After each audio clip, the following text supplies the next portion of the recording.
All right, welcome back. Today, we are diving deep into the 7th chapter of The Misfortunate Bastards. And this one is a big deal. We're talking about the final showdown with the vampire lord Drakthar. But, as you're about to see, taking out one monster just might make room for something far, far worse. So let's get into it. Let's break down The Vampire's Lair. So you'd think a chapter called The Vampire's Lair would start with a bang, right? Nope. It starts with silence. A real gut punch. Rose, the party's sorceress, is just gone. All she leaves behind is this incredibly cryptic note. And man, you can just feel the hole she leaves in the group. It's not just about losing her magic, it's an emotional blow that kinda sets this really heavy tone for everything that's about to happen. And Rose's departure is really just the first domino to fall.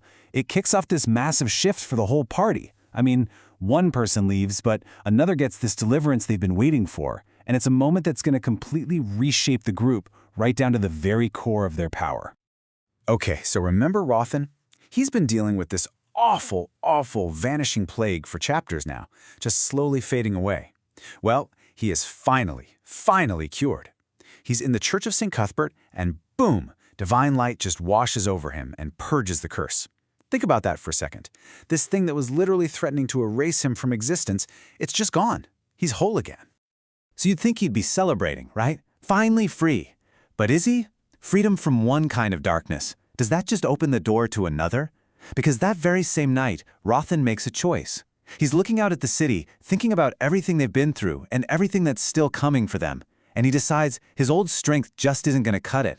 He needs something more. And this is how he does it. I mean, it's so dramatic.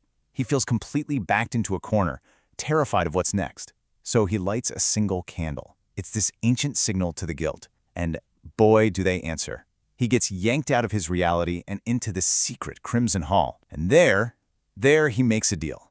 He basically trades in his old divine power for something raw, something arcane, a warlock's pact. The craziest part?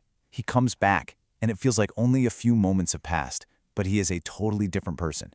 He's now wielding this new, kind of scary power that was born out of pure desperation. Okay, so the party is dealing with all this internal drama, right? But at the same time, they're gearing up for the big fight. So let's talk about the new friends and cool new toys they pick up.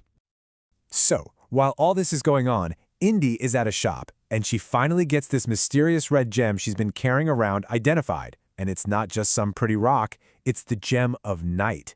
We're talking an ancient relic that lets you see heat signatures, like through walls in total darkness. You can already see how that's going to be a total game changer in a vampire's lair, right?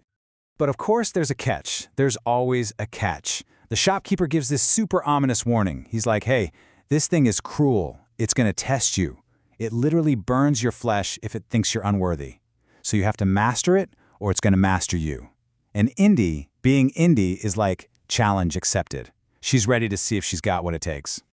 And it's funny how things work out. Just as they lose one friend, another one walks into their lives. A ranger named August shows up. And guess who he's looking for? Rose.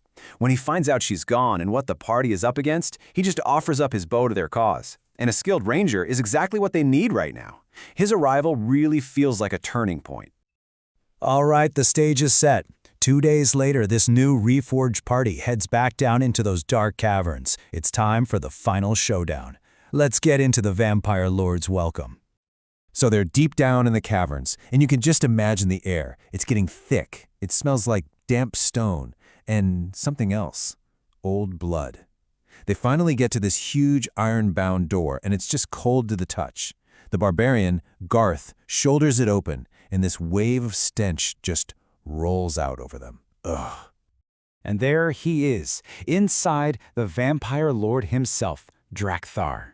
And he's the picture of arrogance, right? Just lounging by his coffin, surrounded by piles and piles of treasure stolen from his victims. He looks at them and says, "Welcome. I was beginning to think you'd never come." So chilling. The final battle is on. Okay, now for the main event. Blood, ash, and treasure. The fight that breaks out is just chaos, a total storm of steel, magic, and desperation against this ancient evil. I mean, this fight is insane. Drakthar is everywhere at once, moving like a shadow. They hit him, and the wounds just seal right back up. It seems impossible. He's even commanding swarms of rats to attack them. But the team, they click. Merritt's holy light is just burning through the darkness. Rothan is letting loose with his brand new, terrifying warlock powers. And August's arrows are flying true, pinning the vampire down. It's this beautiful, brutal dance where everyone has to play their part perfectly.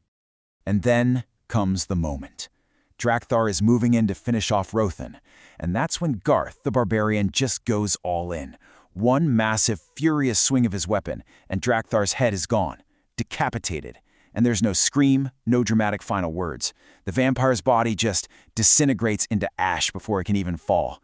Just like that. It's over. Silence in the chamber.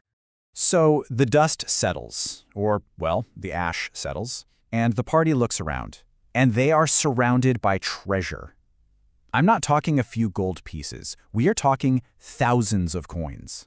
Piles of it, scattered among the bones of Drakthar's victims. This is a life-changing amount of wealth. They've gone from adventurers to seriously rich. And it's not just coins, right?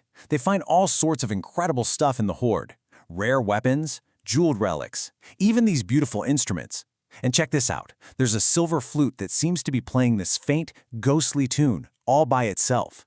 Now that is just begging for a follow-up story, don't you think? So they did it. They slew a vampire lord. But here's the kicker. With this new threat, the cage rights, being mentioned, it kind of makes you wonder, have the bastards simply cleared out a lair for an even bigger monster to move in? I mean, what's the big takeaway here? Yeah, they won. They're rich. A great evil is gone. But it really feels like the fight for Cauldron is just getting started. It's like the end of one darkness is just the beginning of the next.